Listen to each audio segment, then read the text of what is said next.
Thanks everyone for joining this Friday evening for our monthly Baithak, especially for braving the May ka Delhi wala heat. Sometimes I will go into Hindi because we are trying to find a way जहाँ पे conversation थोड़ा ज़्यादा engaging हो, especially for people who will later watch on YouTube. So this Baithak is organized under CCS Indian Liberal Project. Indian Liberal Project stands as India's largest online digital portal dedicated to preserving and promoting the rich legacy of liberal ideas in our country. Most of the liberals, many of those people who are whose work have been archived on our portal, you can find them on the wall. Maybe बाद में image डाल देंगे website के लिए. And we are grateful to our long-standing partners and supporters at the Friedrich Naumann Foundation for Freedom South Asia for their unwavering support for this project. So when we were thinking about इस हफ्ते का इस महीने का जो हम organise करेंगे बैठक तो टॉपिक कौन सा होना चाहिए Indian economy last few articles that I have read there was a confusion about it and I was reminded that in 2019 we had organized a similar conversation with Mohit and Dhiraj, so it has been 5 years, so I thought it would be a good time to take stock of how we are faring, because the noise to signal ratio sometimes feels very high, so just briefly to introduce our guests. Most of you already know them. Mohit is an angel investor, a mountain lover, and a long distance swimmer, and he writes one of my favorite weekly newsletter at Gimme Mo on Substack, which I recommend everyone to check it out. And Dhiraj Nayyar is director economics and policy at Vedanta. He's a columnist. He has a column with Economic Times, and he's also has been former head in economics, finance and commerce at Niti Aayog. So Mohit brings in a more skin in the game investor perspective and watches the markets and economy closely, being an active investor in himself. And I was wondering, Dhiraj keeps a closer watch on government policy and must have benefited from his time at Niti Aayog, so would know the players and the incentives at play and probably give us insights from that point of view. Baithak ka byline hai conversations in policy, so hopefully that. One small housekeeping note. So we'll have a 40-45 minutes conversation, the three of us, and then we will open up for Q&A for the next 40 minutes. So वो format रखेंगे. So if you have queries, questions, please keep them at hand. I'll, as a brief opening remark, I have just noted down two separate quotes, one from The Economist and another from an investor report. So I'll just read them out. So The Economist April issue said that since December 2019, real GDP has grown by 4.2% at an average annual rate, meaning that India, like many other countries, has not recovered in its pre-pandemic to its pre-pandemic trend. So corporate and foreign investment remain weak, but looked at since December 2021, India's overall economy seems robust, having grown at 7.1 annually. So alternative indicators from electricity use to freight traffic are strong. Surveys of purchasing managers, PMI, which I think was released yesterday as well, both for services and manufacturing, have been very, very strong. So forecasters expect 6.5% annual growth.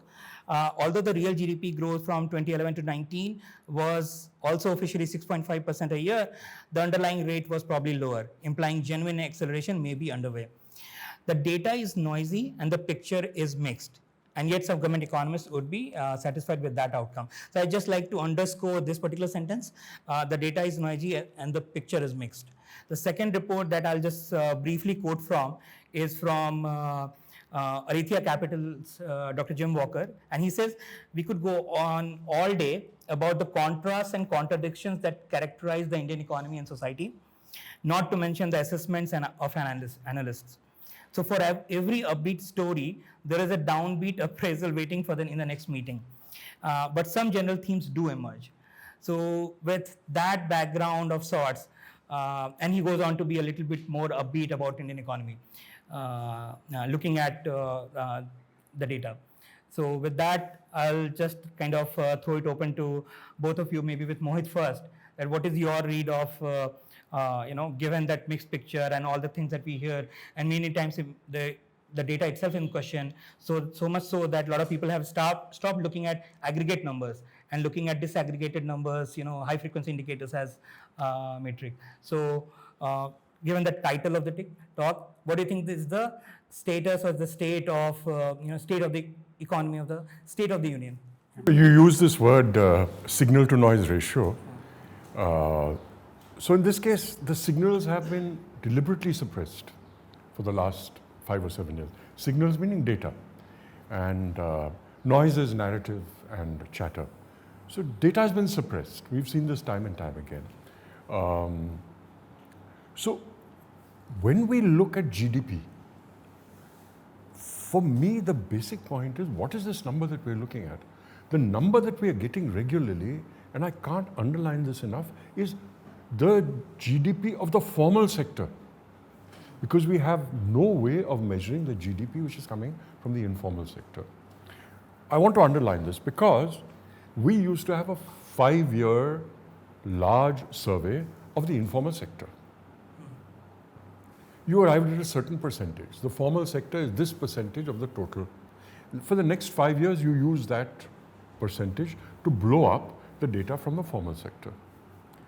This should have happened in 21. It couldn't happen for obvious reasons. We were in the middle of a pandemic, etc. It didn't happen.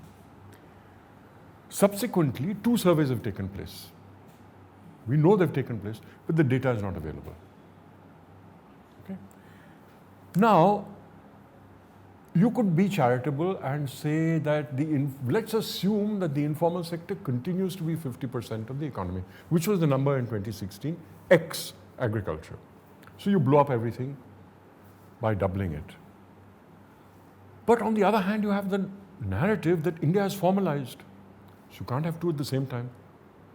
It's formalized, meaning more formal sector, therefore informal sector has shrunk. So that's your narrative, which is a great thing, but at the same time, you blow up by the same data. So we actually don't have a GDP number. We know the rate at which the formal sector is growing. That's point number 1, and I can't overstress this. The point number 2, which is not in dispute, which everybody acknowledges, and I don't quite know where to place it, is that we are definitely seeing a K-shaped recovery. This there's absolutely no doubt about.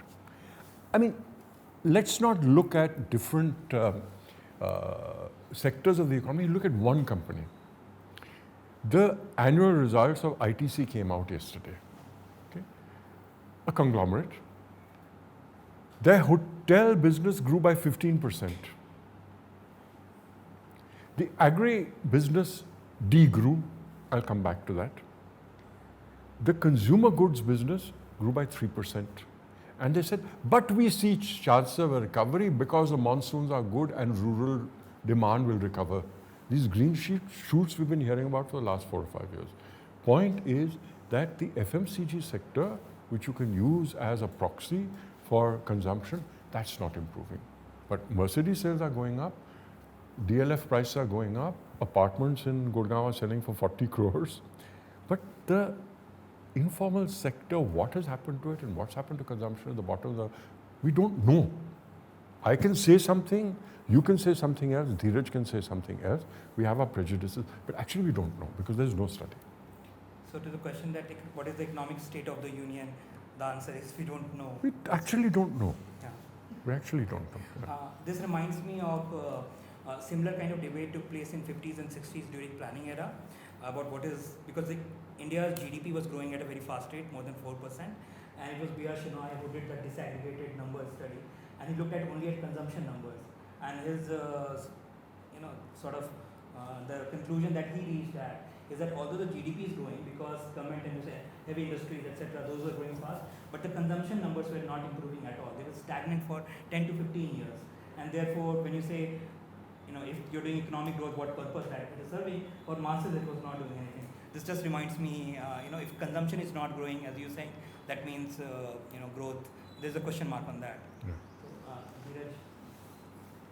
So, I mean, can there are different ways of looking at what the state of the union or the state of the economy is? I think where we are in a reasonably good place is on the sort of macroeconomic numbers, right? So, growth obviously should be much better. I mean, 6, even if you believe or don't believe, at any rate it should be much higher than it is. Inflation, despite all the shocks that have come, is in reasonable territory. There's no, so I think the macroeconomic management and the fact that they didn't splurge out and print a lot of money during COVID, which a lot of other countries did, So I mean, the comparison I would draw, say, like there was a crisis, this government faced a big one, which was COVID, pandemic, and the previous government had faced the global financial crisis. And both had to respond to those crises, which were none of their making, of course. But I think where this government got it right was they kept sound economic management at the top of the priority, whereas I think in the previous government they did a fiscal stimulus which went wrong and they didn't withdraw it in time, and then we saw Fragile Five and all of that. So I think on the economic management side, I think we are in a reasonable position given where everybody else is. You can compare growth as well and say that even at 6 or 5 or 7, whatever you believe, we are doing better than a lot of other countries. But that's, I mean, at our level of per capita income, we shouldn't, or GDP shouldn't be satisfied with that, right? We should be much higher. I think on the GDP, I always like to break it down. GDP in a slightly different way from what Mohit did. Like it's the 4 components, right? There's consumption, private consumption. There's investment, private investment, and there's the government spending in investment and exports. So I think, where you've clearly seen a thrust is on government spending and infrastructure. To the extent that we've had, I think, some amount of positivity since December 21, or the number the year you quoted, is probably because of the massive buildup of infrastructure and clearly. So it's a very much government spending. You can say led scenario. In fact, I would say yes. On the one side, there's the government investment spending, which is on highways and airports and the rest, and then there is the efficiency they brought to welfare, which was actually done in the first term, but carried over to the second term. So I think but we must remember again 2 points on that. The government spending is only about 14-15% of GDP when you look at it overall. So it can only have so much impact. Similarly, efficient welfare is a good thing, but it doesn't meet people's aspirations. So I think overall we are in a place where, if you look at it from an aspirational lens, we are not where we should be. We don't know exactly where we are, but I think I would still say we're not where we could be potentially. Even in the best case scenario, I don't think we're there. But there are positives given the shocks the world has seen in terms of the pandemic, the wars, and all of that.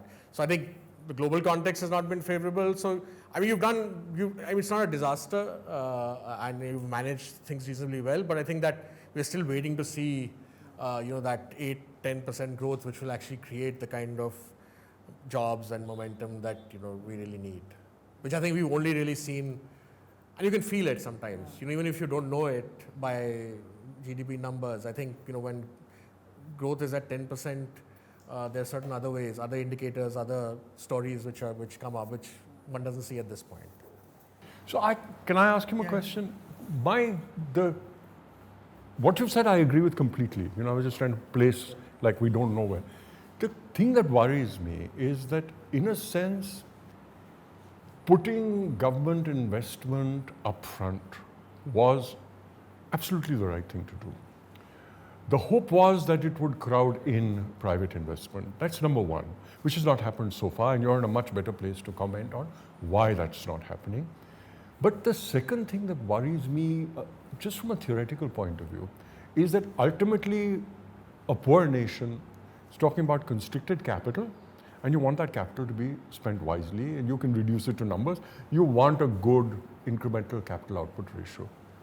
Traditionally, when you looked at it, infrastructure investment has a very poor incremental capital output. So putting that money in, but it's not going to generate the kind of growth that you would get from private sector investment. No, absolutely. I think, and I think that is where the limitation of this strategy lies. That even if you say you're putting government first, or your government is substituting for private investment, it cannot substitute for. It cannot be a substitute. At best, a complement or a supplement.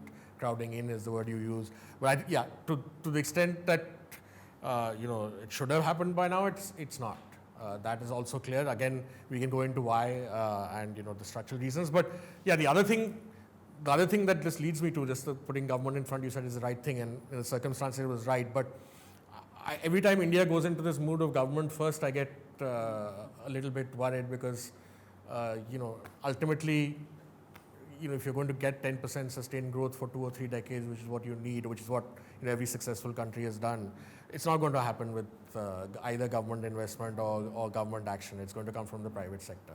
So until we look at the reasons why that particular section is, as a proportion of GDP, we've pretty much been stagnant for the last 10 or 12 years, right? So, and I think in that high growth period of 2003 to 8, it was closer to China levels, almost 40% of GDP. Now we're stuck till below 30 or somewhere around that. Total GFCF. Yeah, GFCF. So I think that's the number which should be very concerning. Well, China had one more thing going for it, which is large amounts of foreign capital, which again we are not getting. On the question, on the issue of government investment into infrastructure, there are a couple of anecdotes which comes to mind immediately and which raises a question in my mind. One, with a friend, I took a road trip to Nepal all the way through Uttar Pradesh. And once you cross Agra, for the 300 kilometers between Agra and Lucknow, the highways are fantastic, out of this world. But that highway, we hardly had anyone 1 kilometer in front and 1 kilometer behind while we were driving. So that is hardly, and this is not after pandemic, much after, where all the lockdowns had lifted and ideally you would have seen traffic. I don't know what reason, but not being used. And similarly, on Vande Bharat, what I noticed is there's this train which flies from Kishanganj in, if I'm not wrong, in Bihar to Patna, recently started. And the train is almost always empty, quite a lot. No? But you're just illustrating the point that we were talking about earlier, exactly. Which is same thing. Malinvestment. This, and others have been talking about that government does investment, which probably adds to the GDP, but the return of that, you don't see anyone's well-being getting uplifted, and the opportunity cost of that capital becomes very high. There is a question mark on that okay, government is leading the investment and probably that's adding to GDP and numbers look respectable, but is it adding to people's well-being? And then I become a little more skeptical. So I always find that people's well-being, consumption. There's consumption, of course, but the one thing I always look at is how many people are in agriculture in the workforce. And that's by any yardstick still far too many, right? So you can say there's not an unemployment problem. Technically, in terms of the definition, probably not, because nobody identifies themselves as unemployed. They're doing some kind of menial work in agriculture. So I think, are there enough good jobs? Are there enough jobs? If you posit that question, an economist can tell you the unemployment is low. But are there enough good jobs? Are there enough jobs to meet the aspirations of the young people coming into the workforce? I just look at that. Two numbers now. We don't know about the formal, informal, because that was another good indicator on how many people are in the informal sector. But still too many people, in agriculture. So 40% of your workforce, or even if it's 35, whatever it is, last I read it was 40 and producing 13, 14, 15% of GDP. You've got a structural problem there, right? And there's no, I don't see at this point them getting absorbed into the mainstream. Yeah. There was a very lovely piece I read today on Twitter, and it resonated with our experience in our own village, which is that young men in the village are not getting married even at 30 because they don't have jobs, and women won't marry them before they're 30. And we heard exactly this sentence from a young man in our village who had gone several times down to the plains from our mountain village to write a government exam, etc., came back, and we wanted to employ him. He said, no, I'm going to get a government job. A year later, he was back, and he was hanging around, and we asked him, do you want to work here? Do you want a job? He said, yeah. What kind of job? Any job. I'm 28 and I don't have a job, and nobody will marry me. So it manifests itself in so many ways. You don't even need the numbers. The other thing you see, since you spoke of government jobs, is the kind of maddening numbers that apply for 100 government jobs. 1,000 to 1. That again, it's just because at the lower level in government, you get paid fairly well, the social security is fairly high. So it's that. It's people want that good job. They can get some other job, but there are not enough of those. I think government anyway, for the productivity of people at the bottom, they pay too much. But that just shows you that what people want is not what they're going to get. Yeah. Or that's not what they're getting at this point. Yeah. So recently 2 numbers came to my mind. I was reading about them, and one I heard on unemployment. So one, recently there was this news story that 38% of IITians from this batch 2024 have yet to be placed. And second is at my alma mater, Gokhale Institute in Pune, the batch of 320 from this batch, so far only 60 people have been placed. which is like less than 20%, and so far until recently it used to be 100%. So somehow I don't know what has happened, But that kind of surprises me because what he was saying earlier about the K-shaped or whatever alphabet soup you make of it. But I think at a certain level there are jobs available, right? But Maybe Dhiraj, not what starting, maybe not. whatever companies is koi nahi aayi. Maybe. No, Dhiraj, what has happened here as far as the IITs is concerned, it's very clear, which is that you might have gone to do electrical or chemical or whatever it is. Ultimately, you were all joining TCS and IT Infosys is and so on. struggling. Yeah. And they are not adding to their headcount. They've been the biggest employer and at decent levels. When they are trying to reinvent their business model in the face of AI and so on and so forth, they're not hiring. That's actually the biggest chunk of formal employment for the last 10 years has been from the IT company. And they're out of the market. You look at them as an investor, and one of the things that you look at is headcount. And they've all dropped headcount. So this is real. It's a real problem. So there's a point that right now Dhiraj raised, and probably we should segue into that, which is the heavy dependence on agriculture for a big chunk of our workforce. And manufacturing in India has been stuck at about 18% forever. Less than that. And there was a lot Lower of now. lower now. 15, Yeah, about 15. yeah. And there was a lot of conversation recently. I don't know where it started, that India can leapfrog. I think it was Chidambaram a few years ago, that India can leapfrog from agriculture to services and sidestep manufacturing. Which is what Raghuram and Rohit Yeah. are saying in their current book. Yeah. But that in a way that's what we've already done, right? In the sense that whatever we've achieved in the last 30 years has largely been account of services, right? So we anyway tried to do that leapfrog. We tried to do it without manufacturing, but it's got it's I mean we're clearly better off than where we were 25, 30 years ago.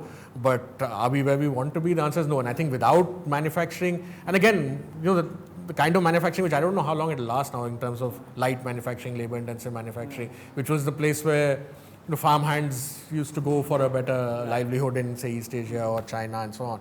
But I think even now the manufacturing that is there, it's very little, I mean, compared to other countries. But that is also probably very capital intensive and labor saving. At least that's what my. I have two observations over here. One is more an observation, the other is a question. Just in terms of leapfrogging, whether we've leapfrogged or not, just try and imagine our macroeconomics without $200 billion of IT exports. Where would we be? We would be like a Pakistan. The reason that we are able to have a balance of payments without the rupee plummeting is because of that. The other question is, like you said, light manufacturing was the inroads into the manufacturing sector for most countries that grew rapidly in East Asia. It was China, it was Korea. At the turn of the century, 2000, everybody said, Chinese wages are going up. Chinese control whatever that number is, 30% of the world garment trade. India wages have still not gone up. It should come to India. India's share in garment exports has remained stagnant at 3%. From then to now, 24 years have gone by. It's a long time. And we're still saying, China plus one. Meanwhile, that China plus one was first Bangladesh, which now exports more garments than we do. And if you look at other manufacturing, electronics, it's Vietnam. Both of them have overtaken us.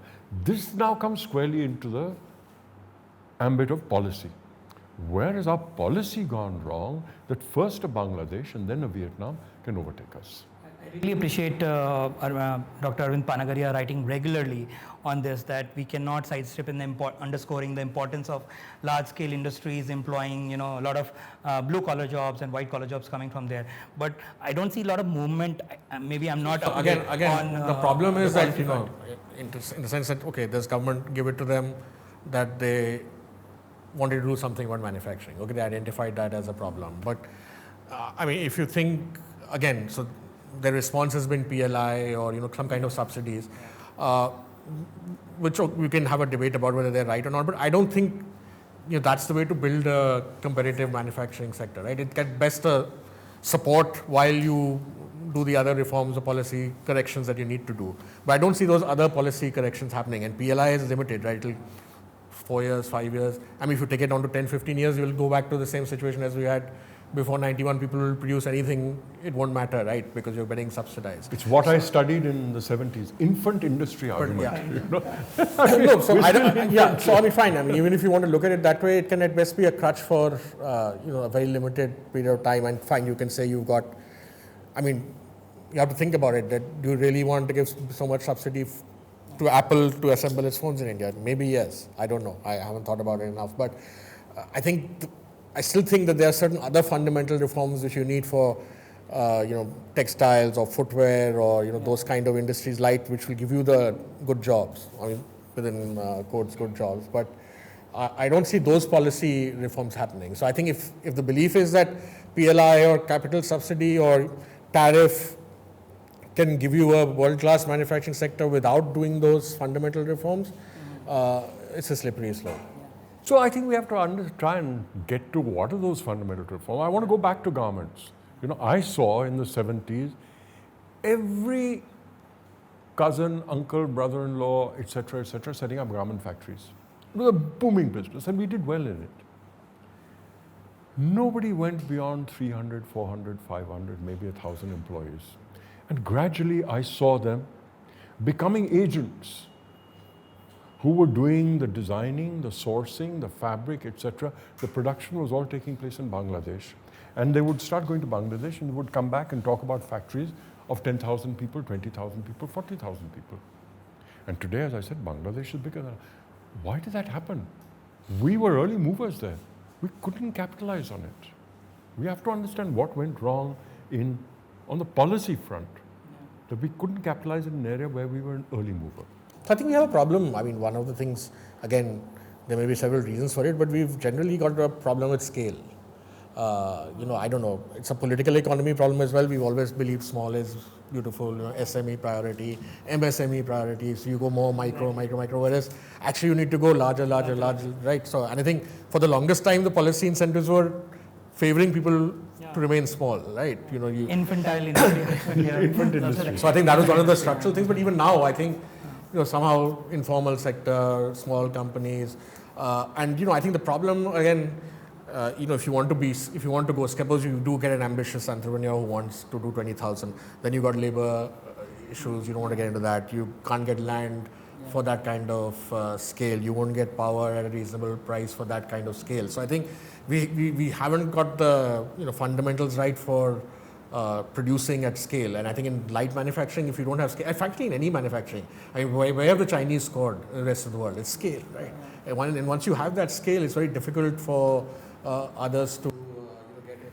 But Dhiraj, on the second part, I couldn't agree with you more, which is enabling and optimizing the factors of production. But on the other hand, when it comes to the political economy of it, it's shifted.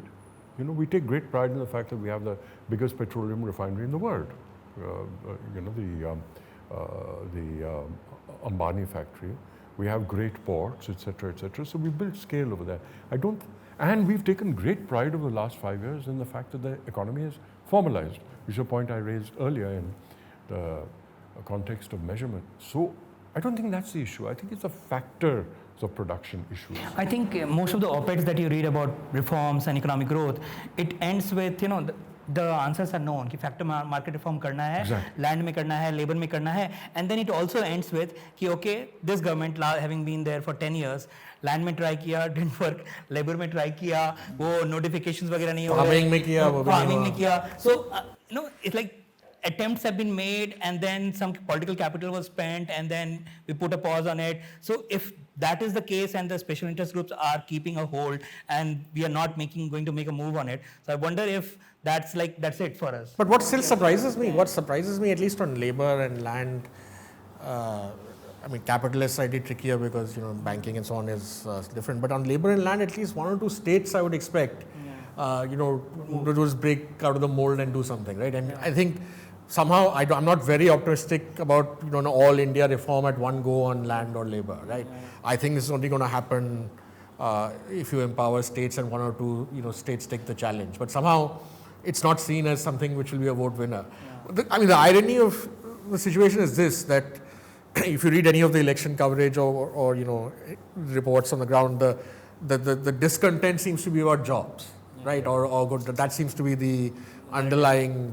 If there is any discontent, it's about jobs, and yet the political economy doesn't get you, the votes which will enable those reforms, which will get you those jobs. You know, on this state issue, we had a very interesting experience. A year and a half ago, Kumar and I traveled in Bihar and trying to understand what is happening on the ground there, what can the state do and doesn't do. Somebody told us a very interesting story.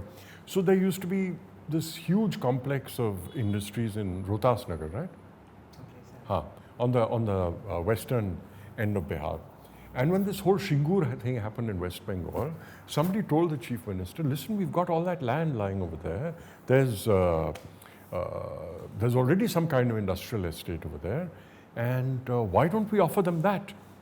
And we'll also be able to solve another problem, which is that part of that industrial estate, which is now defunct, has got encroachment. We'll be able to kill two birds with one stone. He said, you want me to commit political suicide? I'm not going to touch anything to do with land. So again, you have a chicken and egg problem. When you have a high density of population, land becomes the only thing that people are clinging to. And so you're not willing to touch it because it's a political economy issue. And so I think maybe the only kind of place where you're going to see it is places where population densities are flattening out, going down, and where already the percentage of population involved in industry is high. I'm thinking Karnataka, Tamil Nadu, etc. Which is where pretty much all manufacturing is happening now, right? Gujarat, Maharashtra, Tamil Nadu, Karnataka. I mean, about 4 or 5 states. I mean, the rest are not even in the reckoning, right? So I think in terms of manufacturing, you're already seeing that. But still, I mean, I guess even in those like Gujarat, I think, for example, manufacturing as percentage of state GDP would be higher. Maybe between 20 and 25. I mean, much higher than the India.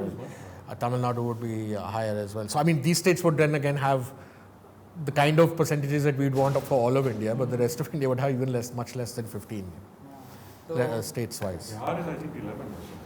In terms of? Industry. Industry, yeah.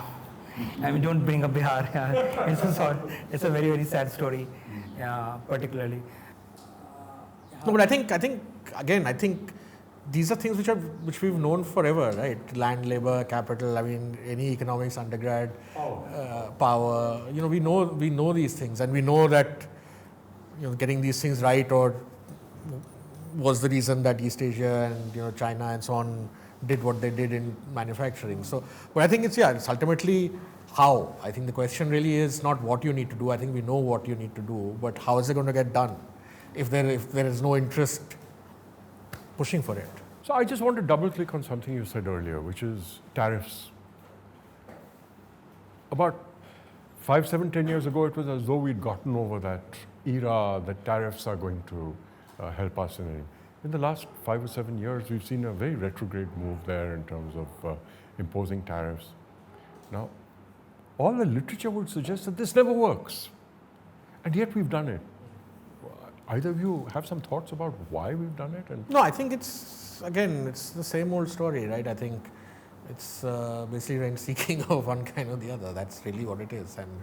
And I think, if you ask industry, and I've had some view over the last few years in my current role sitting in some of the industry chambers and so on, And again, I think industry is pleased taking the tariff and not really batting hard for the factor market reforms. Actually, industry is the one which should be, at least it suits their interests, right? But somehow more energy is spent getting that tariff and, elevating your profit on that. But I think again, and somehow I think maybe one of the reasons again is that none of our big industries or the leading, again, except IT, are really export industries, right? So I don't think there's that ambition of being global players or conquering the global market like again the East Asians had, right? It was not about conquering even in China, which in theory they could have said the same thing as we do, that we are big enough and we're a continent, but it doesn't work, right? So I think our industry which has come up, the big boys,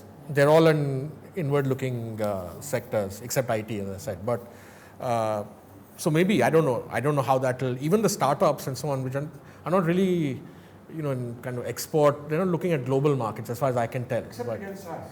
Yeah. Which is a kind of industry. There's one. SaaS meaning service. Yeah. Software. Software, yeah. But I don't see any startups in manufacturing or not at all. I mean, why would they? I mean, with the requirements that there is, it will be hard to do. There's one concept in economics which blew my mind first time I properly understood it, which is comparative advantage. Once you understand it, it just completely blows your mind. And I was like, about it in the wrong era. no. Nobody believes in it anymore. No, and it was like, no, and I was like, oh, yeah, that infant industry plus, and you forget about 70s में वो था एक और चीज हमने किया है, import substitution. Sometimes a little bit of that as well. You put them together. Put them together. वही मैं कह रहा हूँ. नहीं. आत्मनिर्भर खाली भारत नहीं, आत्मनिर्भर अमेरिका, आत्मनिर्भर यूरोप, सभी अब आत्मनिर्भर बने. But basically that sentiment is that we should produce everything, which is exactly the opposite of what comparative advantage. No, but comparative advantage, if you say, suppose think in terms of India terms also, India is a large country. अभी बोला कि हम content वगैरह हैं. So comparative advantage, within India also, and there's a lot of debate, and a friend of ours asked this question about regional divide. North and south. Bihar का comparative advantage क्या होगा? There was this joke. So on Bill Maher's show a couple of times and multiple times, I think Elon Musk has made this point कि world is running the risk of depopulation. So मेरा हमेशा ये था कि Bihar and Elon Musk should form a partnership. कि depopulation का खतरा Bihar will take care of. Bihar is people.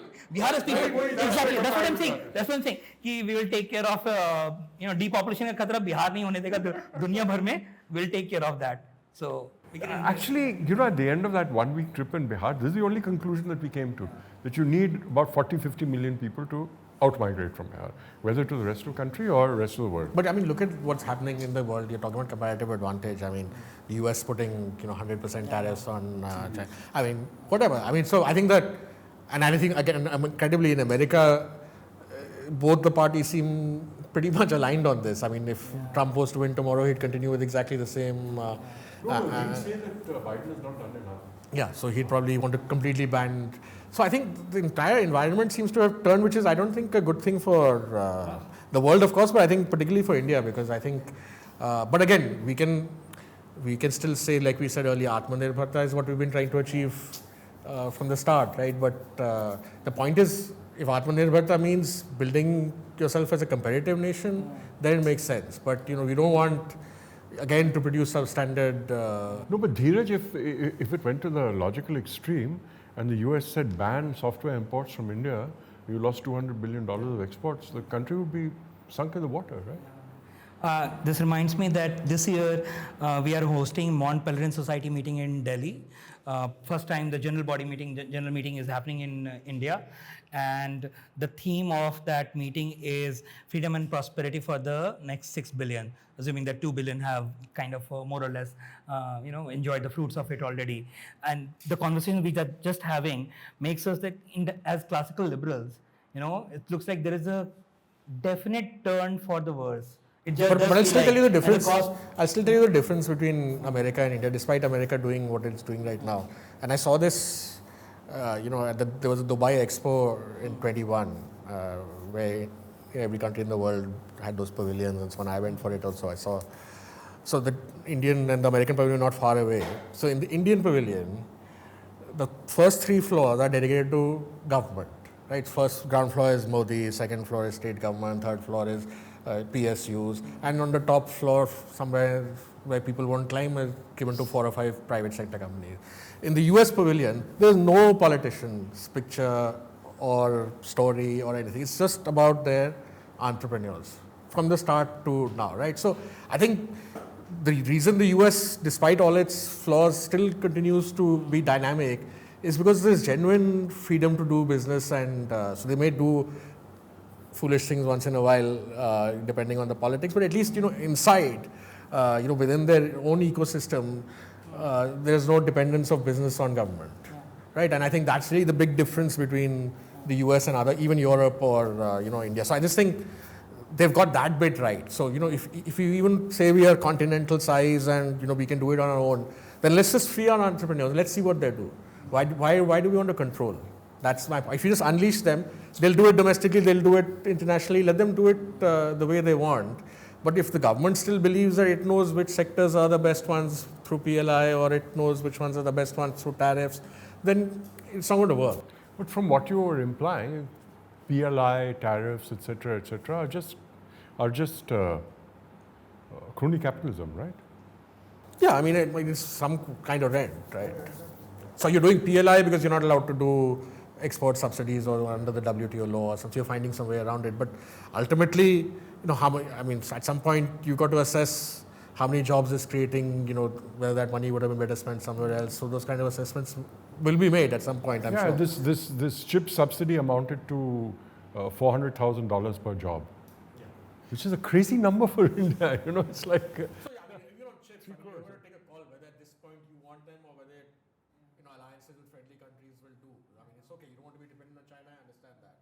I mean, most of the world is thinking that way, but then China's not the only thing out there. So do you think that to circumvent this factor market reforms, which in current political economy is extremely hard or almost looks like impossible, models like Gift City and बात किया था कि ऐसे मिलकर that kind of we have tried this, but a little more political capital can be spent there कि अच्छा land acquired किया और यहाँ पे बना दिया, and this is a sort of exceptionalism, and India is a big country, you can do 100 of those. You mentioned Arvind Panagria earlier, so he is very big on this view that you should create large, well, not special SEZs is now a discredited thing, but whatever, large export zones or whatever, in Andhra, if Chandrababu Naidu, when he was CM, he was willing, or if some other CM is willing, do it that way. Anyway, in any country, even in China, the industrialization always starts from the coastal areas, right, for obvious reasons. So, I mean, if you expect Bihar is going to, it's not going to get it first, right? So, but it has to, at the end of the day, some chief minister has to show that vision, right? Because even then it's not easy. Because then people accuse you of giving special favors to, industry ko de diya, foreigners ko de diya, land de diya, sasta pani bijli de diya. Project Maharashtra se Gujarat. Yeah, so I think the politics is still very daunting. I think, and if you ask why foreign investors find it difficult, I mean, I think that's the thing. I mean, China has all its problems and authoritarianism, but in terms of getting business done, it's very easy. Yeah. This reminds me of what our friend Souvik Chakravarti used to say as kind of policy solution. He used to say what India needs is 200 Singapores. But Modi has said yesterday, we have so many islands. 10,000. We can make them all Singapore, but it's not the job. It's not the island which is required. And government cannot make some places Singapore. Also वो भी है कि सरकार करने जाएगी तो most likely it's not going to work. But that was the old joke about Lalu Prasad Yadav, when he said about Japan. They said that Japan can turn Bihar into Japan in a few years. He said, Japan will turn it into Bihar in a few days. True. So we can go. So I have a few more points in general, but before that I'll just make we can talk about a little bit on say taxes and inflation, but maybe some of those questions can come from in Q&A. Just on one major sort of thematic policy reform idea to spur economic growth is on decentralization. So, and I'm reminded that in one small conference with Chatham House Rules, a politician, current BJP vice president, was asked, he was not in BJP at the time. Yeah, I know. He was asked, what would it take for you to become the mayor of Bhubaneswar? And his answer was, I don't want to become a mayor of Bhubaneswar, I want to become the chief minister of Bhubaneswar. Definitely the point being, the decentralization, urban governance reforms, etc., all of those gets. So I wonder if that conversation we are not having enough in terms of decentralization to cities, and wonder if, I don't know about the political economy or the laws, if Finance Commission has certain tools where so far they have been successfully able to devolve resources from center to states, but can they also mandate resources from states? They've also managed to find ways around that devolution through cess.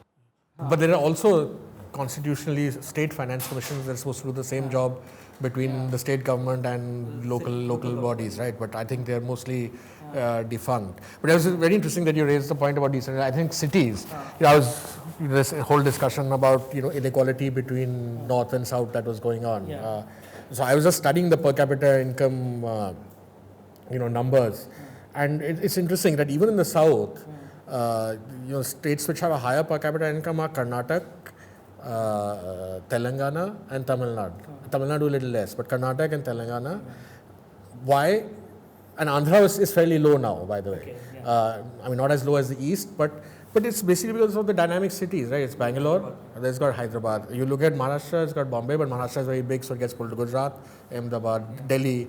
So Haryana gets the Delhi effect and so on. So I think it's really, the inequality is not so much between north and south. I find it's between cities and outside. Cities are the engines of growth, opportunity, prosperity, and we just haven't invested in either our existing cities or in new cities.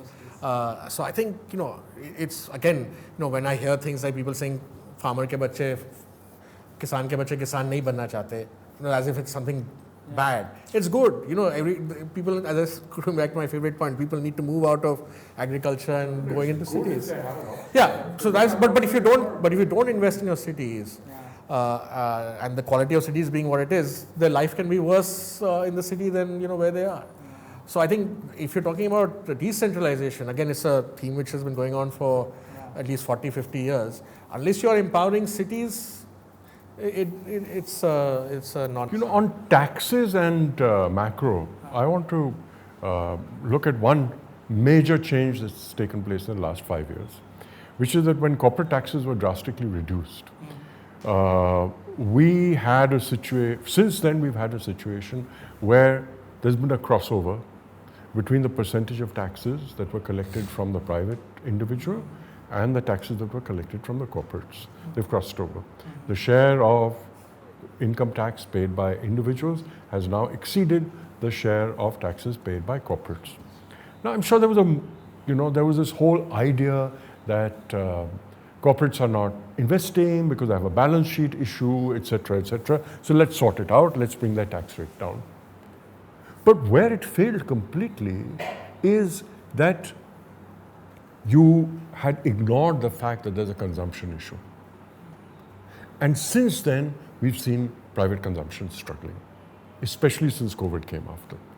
And now, if I were to, I'm not a pro-tax person. I believe taxes should be minimalized. But if you look at this imbalance is really unhealthy. And corporates are not investing because they're saying demand nahi hai. How are you going to get that demand? You can only get that demand if you say reduce taxes for the individual as well, or do something, because the share of consumption in our country is slipping. You can't grow an economy on that basis. Because that we are a continent-sized economy, that logic depends on your consumption at least being strong at the minimum, right? Because you're not tapping 30% personal income tax.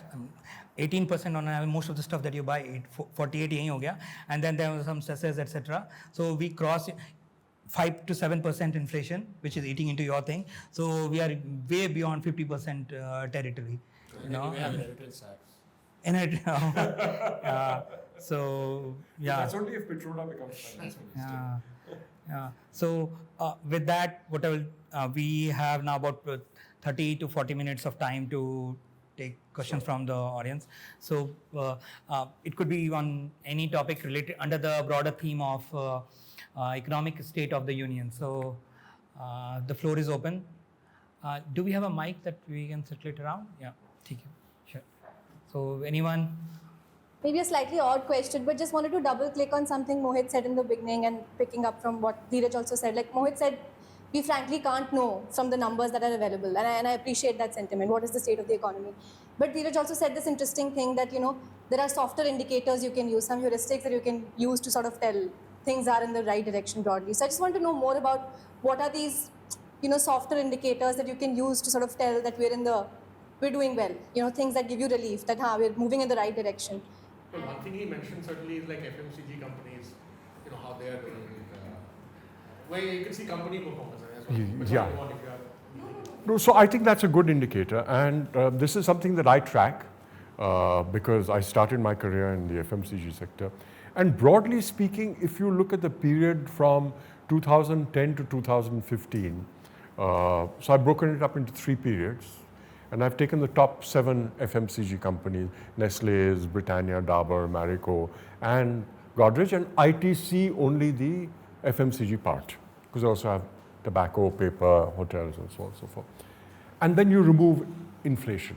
So period 2010 to 2015, net of inflation, these companies were growing at about 9% per annum, which is massive. 2015 to 2020, they were growing at just over 1%. And 2020 to 2025, I just finished doing the data. I still haven't put ITC in because they only reported yesterday. It's about 3%. So 3% is better than 1%. But if your consumption, in a time when you're also saying there's formalization, so if anything, consumption should have moved to these companies away from the people who couldn't cope with GST or went bankrupt during demonetization or whatever. This number should have been higher. But even if you say that this acts as a surrogate for overall consumption of consumer goods, 3% per annum for a country whose population is growing at 1.5% per annum means that your welfare in terms of consumption is only growing at 1.5%. That's not dynamic. So for me, this is a very important number that I look at. The other number that I look at is, which so many people have commented about, is number of two-wheelers that are being bought. Our production and sale of two-wheelers has still not caught up with the year, guess which year? When did the production of two-wheelers peak in this country? 2015. We haven't caught up with that number yet. There's something wrong somewhere. You building the roads, you're building the ports, the airports are busy, you have 4.5 lakh domestic passengers per day, which also is not a great amount of growth. Because it's 4 lakh before pandemic. So you've gone from 4 to 4.5 lakh. Not a great growth, 10% in 5 years. So something is missing somewhere. Well, the other point which people make again is that, if the government is giving free rations to 800 million people, that again suggests that there is a problem somewhere. Yeah, exactly. So, exactly. at least in terms of, but I'm just saying there are indicators. That's why I try to look at the structural. Of course, someone like Mohit would be much better at looking at company data and stuff though. But yeah, I think consumption-wise, it's not been that, again, higher end consumption, very impressive. Like I said, you look within hotels one company, ITC, hotel revenues have grown 15%, all other sectors are flat. Yeah. Mercedes sales are 40% this year. It's a crazy number. 40 crore apartments in Gurgaon get sold out immediately the moment they open up. Our sales numbers, and that is very impressive. And as you say, the bike sales number, which is we have not picked up, match the 2015 number. Yeah. So where are we going? So that's why he said K-shaped, right? No, and the way to do it, we know the way to do it. You have a 5-year survey of the informal sector and you join the two. That was not done for 7 years for good reason, but 2 surveys have been done. The data has not been released. That's what I said. You talk about a poor signal to noise ratio. If you don't release the signal, then obviously the noise ratio is going to be high. And we know why data doesn't get released now. When it's inconvenient to the narrative, it doesn't get released. So it means that the informal sector has not done well. Otherwise, it would have been on every headline. Both of those surveys would have been on the headline of every newspaper. Every Godi media would have talked about them. Every MP would have talked about it. Our finance minister would have talked about it. The fact that that data has been suppressed is very important. Anyways, so I'm coming to my key question. I was thinking, if we really have this dream of becoming a developed nation, whatever phrase we give, 5 trillion economy or whatever, we know that this dream cannot realize until we fix our manufacturing sector, because high reliance on service sector and agriculture not picking up. The migration has to happen from agriculture to jobs, so manufacturing has to pick up. And I think previously some attempt was made through, what was the campaign called? Made in India. Make in India. Make in India. I don't know really what happened to that campaign, whether there was successful or failure. And in any case, whatever it was, what is the key learning so that at least we can think of what should be the roadmap next? Because I don't know whether really it was successful, it was a failure, what is the key learning? I don't even know how can we envision the roadmap towards that developed economy if the road goes through manufacturing sector. Well, Make in India was more a slogan than a plan or policy, but it eventually gave way to the first round raising of tariffs. Then in the second round, around when COVID happened, this PLIs and capital subsidy, all of this was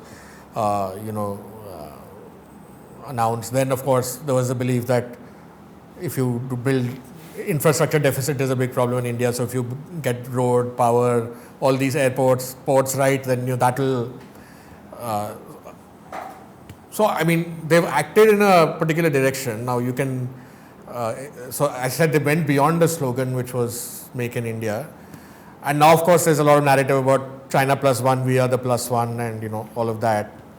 But so, I mean, the numbers don't show it, right? So there may be one or two sectors like assembly of mobile phones, right? Now there's clearly been some progress there, but that's just one sector. I mean, name me a second one where in manufacturing where there's been because of PLI or because of anything else a huge improvement. There's just one. So even there, the question, I don't know the answer to. I mean, it's low value add, of course. What is the value add? It's very low value add. But you can say that सबने ऐसे ही शुरू किया था with low value add assembly and so on. But वो भी एक ही sector में हुआ है. But I have a broader reaction to the question you. When you work in business, and I think this should be true of any sector, it should be true of governance as well. If you say this is our plan, he said it wasn't a plan, it was only a slogan, and I would tend to agree with him. If it's a plan, you need an action standard, meaning that I will declare this successful if it gets here, okay? Which was that we are going to go from 18 to 25%. That was, in a sense, your action standard, right? 5 years later, I think it was in fact 2019, I interviewed Mr. Amitabh Kant, who was the chief executive of Niti Aayog at Jaipur. And I said, why has Make in India not succeeded? And his answer was, who said it hasn't succeeded? I said, you have said, because your goal was 25%, you've gone from 18, instead you've gone to 15 or 16 or whatever it is. My question is, now that 5 years have passed, and of course today 9 years have passed, have you done a white paper on why it didn't succeed? If I, as a business person, say, let's start this new project, and we're going to make a big thing of it. This is going to be the great thing that we are doing. I set an action standard. I don't meet that action standard. I've got to hold somebody responsible, right? More than holding somebody responsible, as an organization, we need to learn. We had this dream or plan. It was more a dream than a plan. It was more a slogan than either a dream or a plan. But if we had this, why didn't it work? You should have a white paper, right? What did we do? Why didn't it work? There's no such thing been done. Not that I know of. No. Yeah. So if you don't approach these things systematically, you can't have a result. If you say, we are going to proceed according to industrial policy. Now industrial policy has become a big buzzword all around the world, which it used to be in the 70s. And epitomized by Japan. Japan had the MITI, the Ministry of Industry, Trade, etc. Right? And a lot of the world castigated Japan because this was economy being led by government, etc., etc. But they had plans. And those plans were worked down to the minutest detail, to the extent that what is the level of complexity of polymers that we are going to be producing in 90. In 70, you'd already decided, we'll go from LDP to HDP to BOPP, etc., etc. We'll go up that chain. You have won the election. Each of you is the new government. tell me the 3 things that for you will be priority. What are your action standards? And how are you going at, the frequency of evaluation, the parameters and so on. So 5 years from now, I, as your voter, will be impressed with you. You can make it 5 things also. 3 to 5.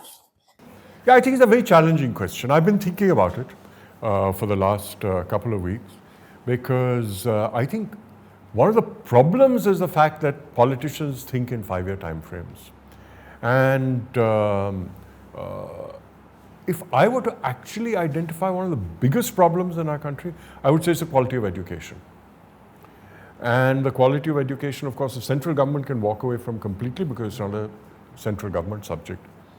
At the same time, it is a central government subject in the sense that they have said that if you are a secondary school, you have to be a non-profit organization, which means you're immediately ruling out the traditional path to growth.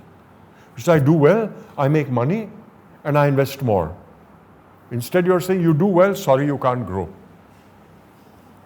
So I would say number one is education. The only state government which has actually, I don't know how much they've done, but have actually committed themselves to improving the quality of education has been in Delhi. What the result is, I don't know. But it's also been combined with a very insidious thing, which is to try and squeeze the private sector schools, which I think is going in the wrong direction. So what you're saying is one of your first priorities as government would be lift the non-profit requirement on schools, let them operate. Let private schools prosper, because if you don't have quality educated people, even if you have industry and you have industrial demand, people are not fit for it. The second thing that I would do, which has been talked about often, and I think we had the wherewithal to do it. Bibek Roy worked a lot on it. What are the rules and laws that need to be removed? We should automatically have a sunset clause on all government schemes, on all laws. You promulgate a new law, you say when is it going to be removed, how is it going to be reviewed, what are the action standards, and you remove it. We have to simplify. We make life really, really, really difficult for entrepreneurs. There's story after story. GST, small entrepreneurs could not cope. They wound up. You couldn't think through a simple thing. What happens to cash flow? You say you got to pay the government, your GST, and you claim it from your vendors. I'll claim it. Now what happens to my cash flow? I'm making a 5% margin. You require me to pay 18%. You said you get it back. What happens to my cash flow? A small business works on cash flow. So second thing is, remove. What laws can you remove? You have a House of Parliament which promulgates laws. Who is responsible for removing laws which are standing in the way of business? Nobody has a plan for that. And unless you do that, it's not going to happen. In my mind, that's the second most important thing. I think the third thing I would do is find a way in which to privatize railways. Because if you want an export sector, one is you have industry close to the ports, which Dhiraj said. But the other is you have a vast hinterland. How are you going to, if there's going to be manufacturing inland, you need to move those goods. And you look at any export nation, 70-80% of the goods are moved by rail. In India, they're moved by road, which we know is the most inefficient way to move goods. Hardly none by waterways. Why are we doing that? Because the railways are a political asset. And the politics of railways is keep passenger fares low. You keep passenger fares low. How do you make the railways viable? You make them viable by making freight expensive. I would do these three things. You asked for three, by three priorities. If we go to Dhiraj, our outreach team will be very happy because many things that you have pointed out will give us extremely good 30-second or 60-second short videos to put up on YouTube. Anyway, Dhiraj's turn. Yeah, three things.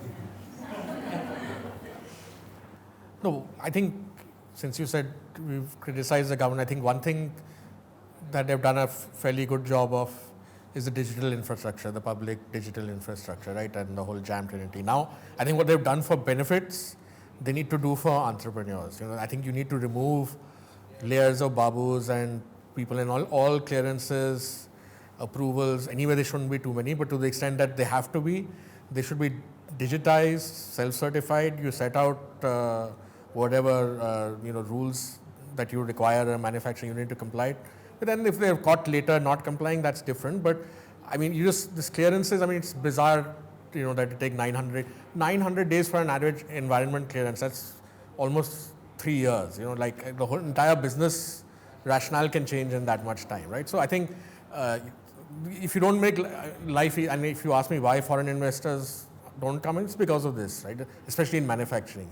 It takes far too long and there are far too many people you have to deal with. So get rid of the interface. You've done it on the benefit side. You've got rid of all the middlemen and all the bureaucracy. You transfer directly. Here also you come up with you have a digital infrastructure. You do it. It's not rocket science, it can be done pretty quickly. I think the second thing I would do, which I'm surprised Mohit didn't mention, given that he spoke a lot about it, is cut taxes. I think you rationalize GST immediately, bring it to one rate, moderate rate, 12 or 14, whatever it was, and you can have some at 0 and some maybe 28 luxury, but forget everything else. Mostly everything should be there, and you cut the corporate tax also if possible. So I think you need demand. Until you get demand going, this story is not taking off. And I think if a government can't do it early in its term, it's not going to be able to do it later. And third, what would I say?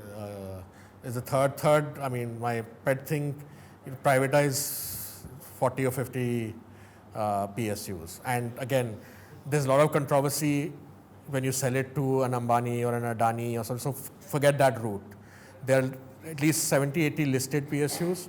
Many of them government stake is 51, 56, 57. Start by bringing that down to below 50, and then like the ICICI Bank, nobody even knows when it was privatized, right? It was at one point a government institution, now it's a completely private institution. So just do it that way for the bigger PSUs, because I think more than anything else, again, the preferences the government gives and the protections it gives distorts the sectors in which they operate. And I've seen this closely because I work in mining and resources where PSUs are very dominant, and that distorts the entire economy of it. Like mining, there's 100% FDI allowed, but nobody has come for 20 years. Again, various clearances are a reason, but also that obvious preferences are given to PSUs. So I think get out of those, create like ITC, L&T type companies which don't have a promoter, right? Let them be held by financials. Government can also hold 5-10%. They'll create an entirely new class of companies, which in India is rare, which are not promoter driven, which are not government driven. So I think these three are the things I would do. This question was not posed to me, but I have one small she answer. said all three of you. All they know is to. It's all right. It's okay. So just alluding to something what Dhiraj said about privatizing PSUs. One thing which really, and I'm glad that you brought up railways, so kind of related. But one thing that really I think misallocates capital in the country is government ownership of banks. So 70% more than 70% of ownership done by banking. I don't know of many other countries where that's it's less legacy. than 70. That's legacy. In terms of current advances, it's the other way around. But current It advances can be are much more by private banks. That might be so, but I'm saying as a size that which the government owns the banks, and most of the major ones are the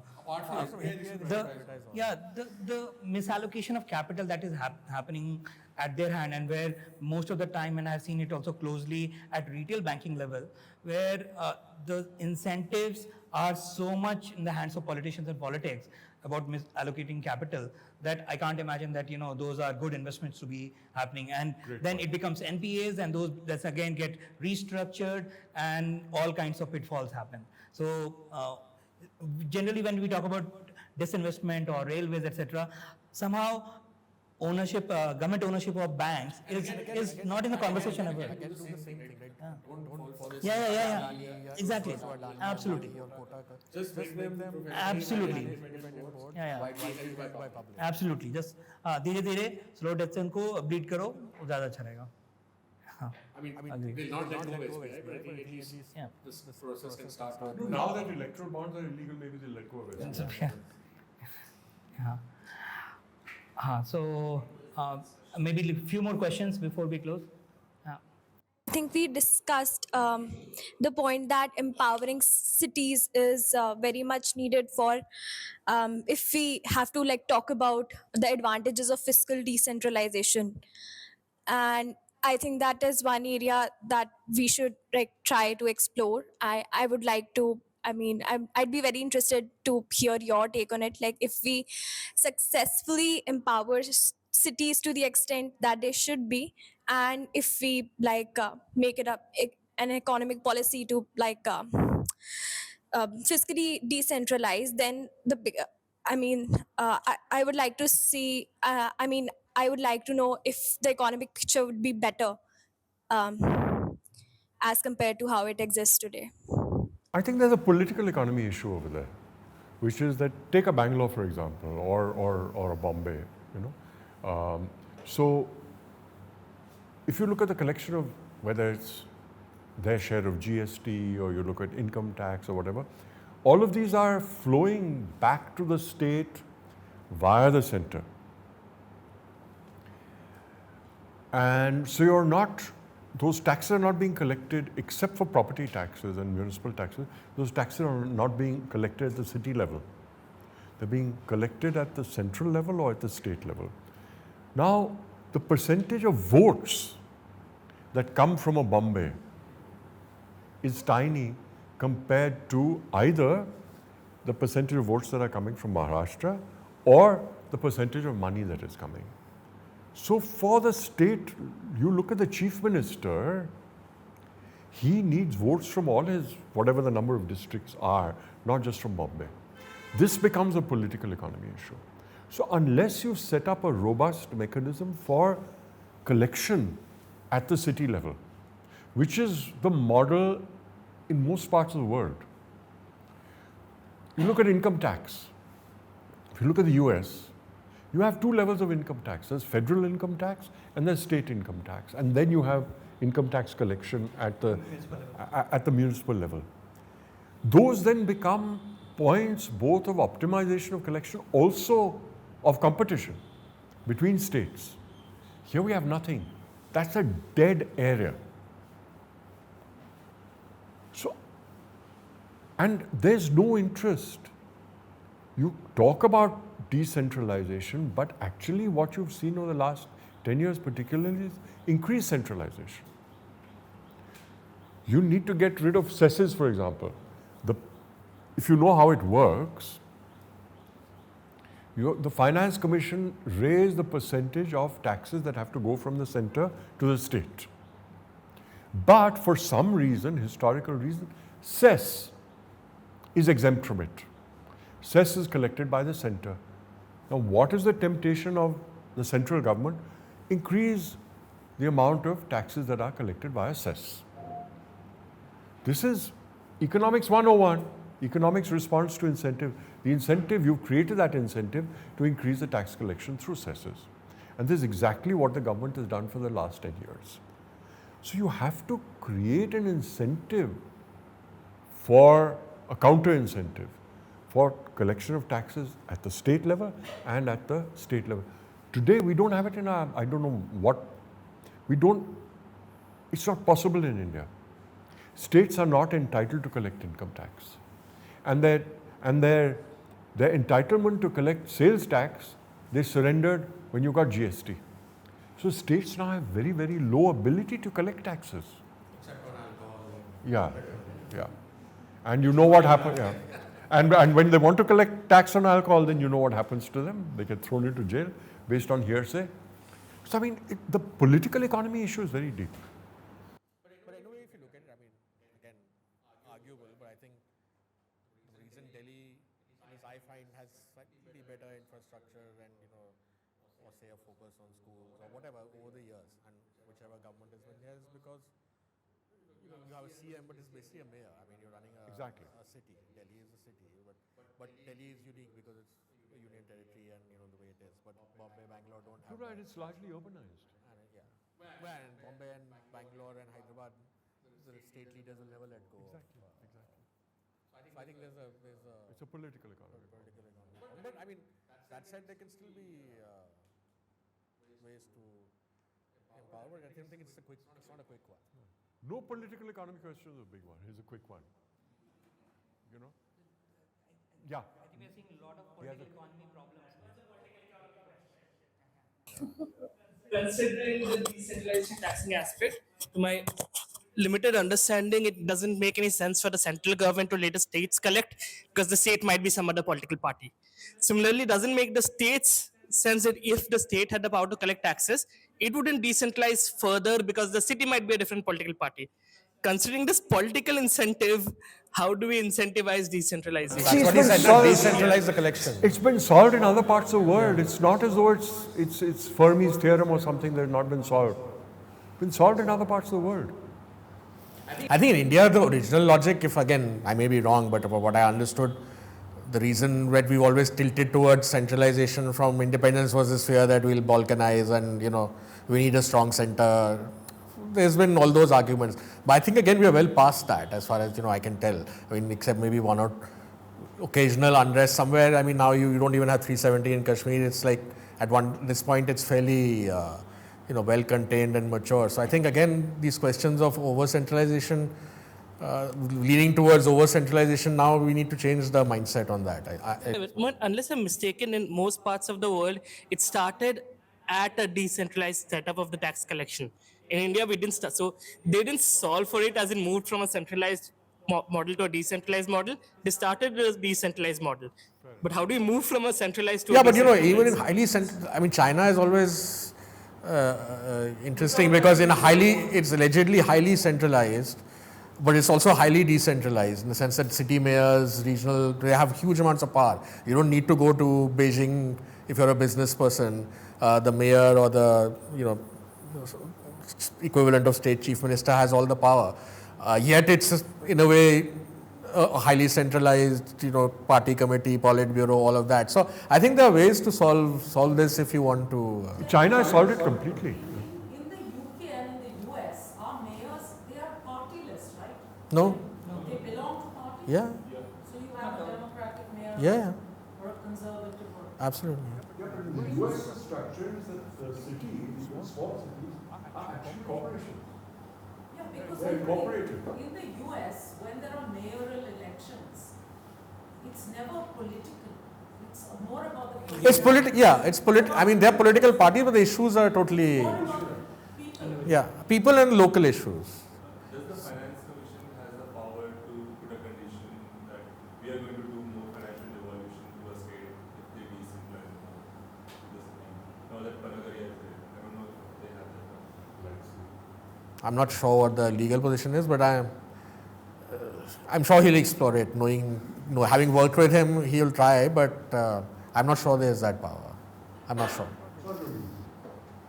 And again, Finance Commission again is not some kind of authoritarian body. They consult with every state, they consult with the center. So, states also have to be on board if you're going to do something radical. But I think in the GST milieu, states will not want to, they anyway complain all the time that we don't have money and, center takes it all, cesses. So why should we give to, it's a vexed question, it's not easy. This one is a tough one for any party or any formation to solve. I think the time is up. So if there are no further questions from the audience, or is there one? I can have one. Yeah, okay. Well, I have many, but I'm thinking what question to This ask. we can do after, yeah.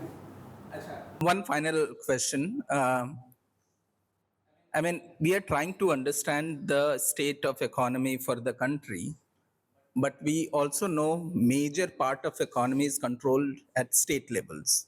And if states are not performing well, the country as a whole will not perform well. So what states, in that case, if we have to move towards, let's say, 5 trillion economy or whatever, where we see these are the states who can grow fast and contribute, etc., which are the states which are not doing well, or things to learn from it. For an example, I know that these days Kerala is facing a financial crisis. And if my states are not doing well, the country whole will not do well. At least one thing that we should learn from Kerala current crisis, so that at least it doesn't, passes to other states. So how do we stop the crisis there itself? That's the key question. I know for me, the one black hole I've seen in all state finances is power. It's a very big black hole. I mean, barring one or two states, again, it's so politicized that, the tariff electricity regulator is supposed to set the tariff, but he's appointed by the chief minister. But all of them make huge losses, and again, the can has been kicked down the road. Slowly they've been brought on all the things onto the budget, otherwise they were off budget and so on. But again, state finances, until you have this kind of reckless populism, which is, indiscriminately giving. So I'm not saying you shouldn't subsidize power consumption, but subsidize for those who need it, right? Not across the board or to all sections or to giving it free to farmers like in Punjab. States like Punjab, Kerala, these all have been destroyed fiscally by freebies. Or indiscriminate. I don't like to use the word freebie, but indiscriminate populism. Like just giving it to everybody, to rich people, to poor people. So you want to give upfront subsidies to those who need it, but let the electricity boards and the power companies and all function, by the market. I think as far as Kerala is concerned, there's another much longer term issue, which is that, Kerala became a victim of its own success. And that success came not from the local economy. That success came from exporting of manpower. And it then allowed a very, very communist regime to continue, because you didn't need to attract capital. You didn't want to attract capital because capital was a bad word. But actually, if you look at it in political economy terms, what did you do? You allowed capital outside of the country to, if you want to use those Marxist terms, exploit this labor, except at a higher level of income. And therefore, you didn't create any capital within the country. All the wealth that these people went not into productive capital. It went into houses. So you did not create any productive capital within the country. You became a victim of that success. And the world moved on. Now if you look at per capita repatriation into Kerala, it's much lower than a Maharashtra or a Tamil Nadu. Because now the people who are getting exported are not laborers and accountants. They're IT professionals. And you never created those institutions in Kerala.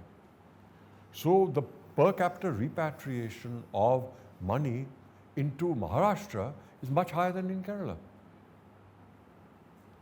So that is entirely a political economic problem. So we're talking, just a kind of final comment, if you allow me, on all the things that we've discussed. I think structurally, as a country, as a system of government and so on, we are built to be average. So it's we'll never excel in the current setup, but we are not going to become a banana republic like parts of Africa or Latin America. And so you don't have 100% inflation and things falling apart. It's a very status quoist kind of system where everybody kind of converges on 6-7% ठीक है ना. 10 क्या, why 10? And we are not zero. We are still growing faster than the rest of the world. So we should be happy, right? So I think this entire system of incentives, if that's right, or at least in government, I find in the government system, is to be mediocre. Mediocre matlab, we are happy with 6-7%, no ambition to be 10-12% growth. But we are also not foolish enough to collapse into negative growth. Once we came close during the balance of payments crisis in 91, but otherwise, you don't have that kind of completely irresponsible governance either.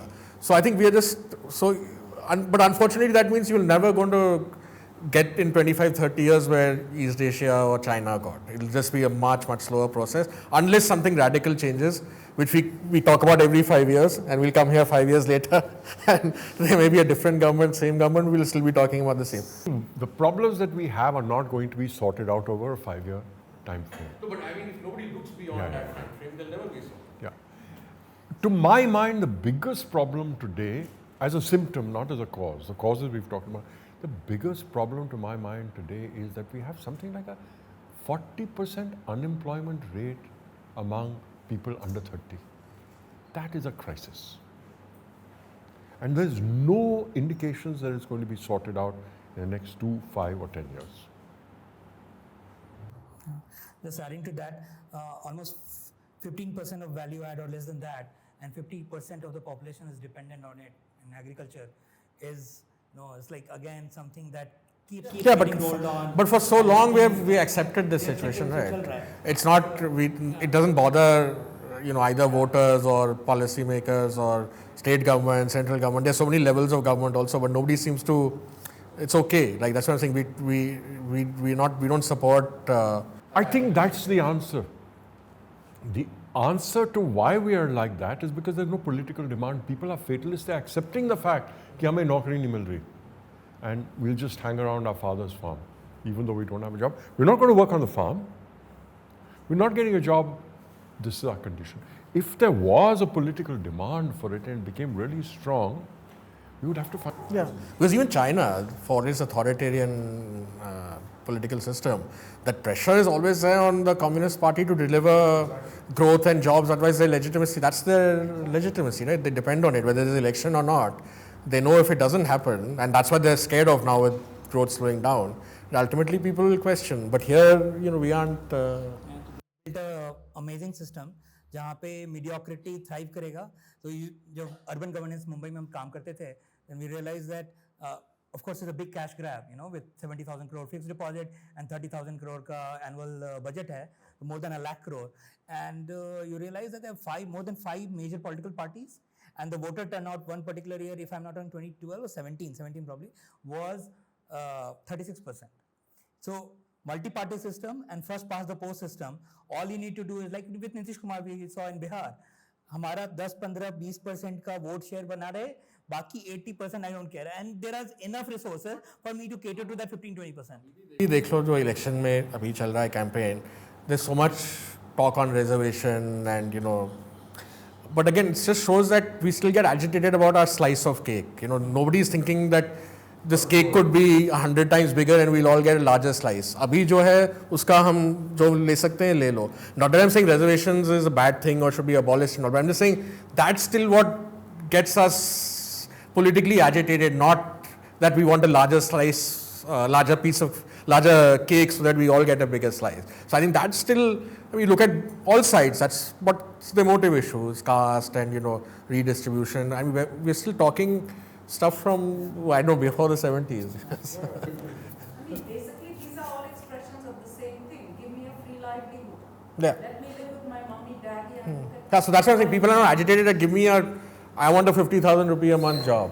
I don't care about your freebie or a government job. We all want this job, whether it's government or not, or reserved or not, we want a job. But that's not there. We have come to the close now. So just in conclusion, and the question that I would have asked was already asked by Pramila. So I'm glad that, the 3 major pointers we have. But before we close, I'd like to, during this conversation, we listed a list of political economy challenges. Without fixing those, we are not going to break out as outside of 6%, maybe 3,000 or $5 trillion हो जाएगा, and again there will be a PR campaign कि हम 5 trillion हो गए, but per capita income के बारे में चर्चा नहीं होगा, वही per capita income change नहीं होगा. So list of that political economy challenges is quite long, and so my one final question to both of you, and maybe there is the other points you want to make and summation you can make, is the point that was made by Montek Sagalwali many years ago to our friend Barun Mitra.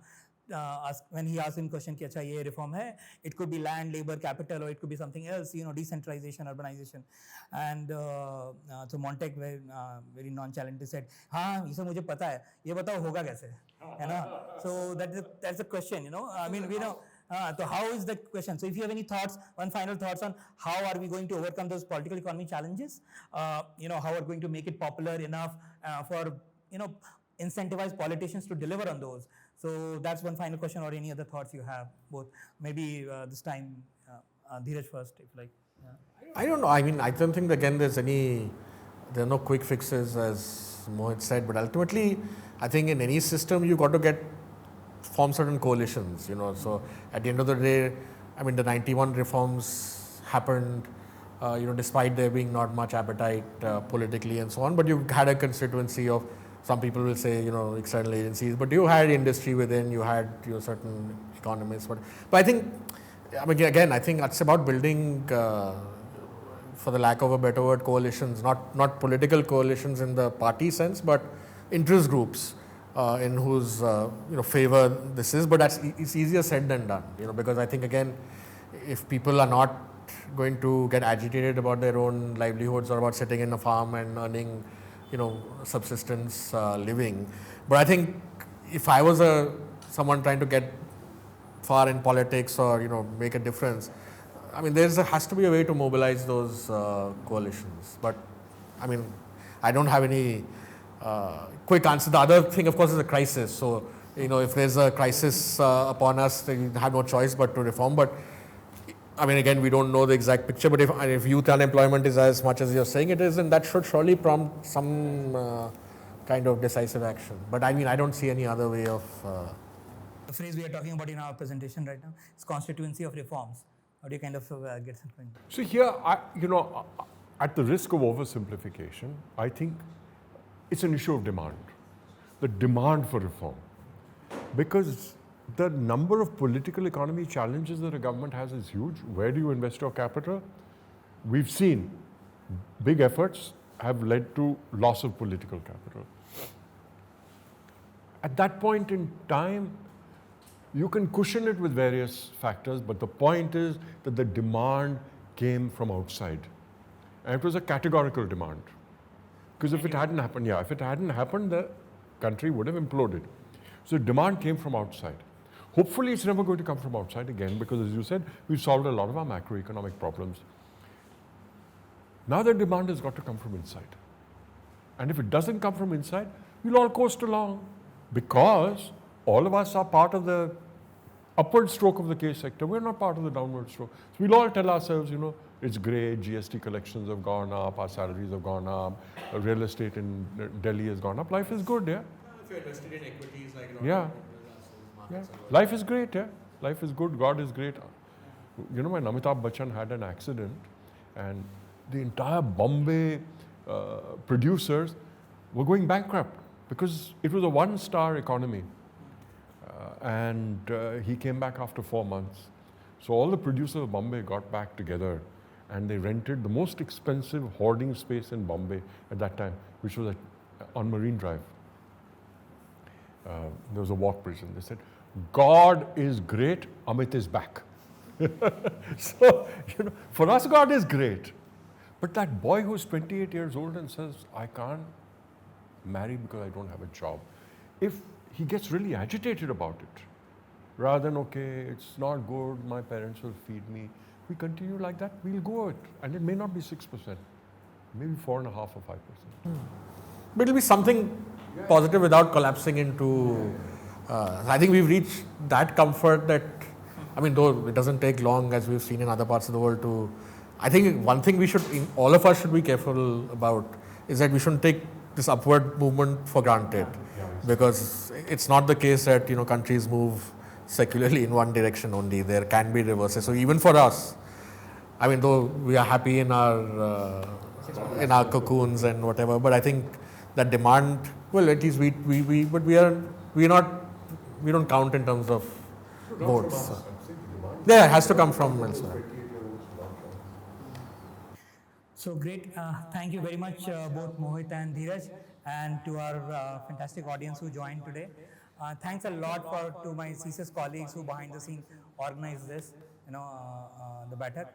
And hopefully next time when we get together, not after 5 years, there will be no ambiguity about the Indian economy, and of course we will gather before that as well. But in 2029, says for example, when we take stock of economy, I hope that there is no ambiguity whether India is doing well or not, or there are question marks. It should be a definite yes, yeah, we are doing well, hopefully. If there are question marks, then we get to talk a lot. Yeah. Okay, great. So thank you, and let's join us for refreshment. Thank you.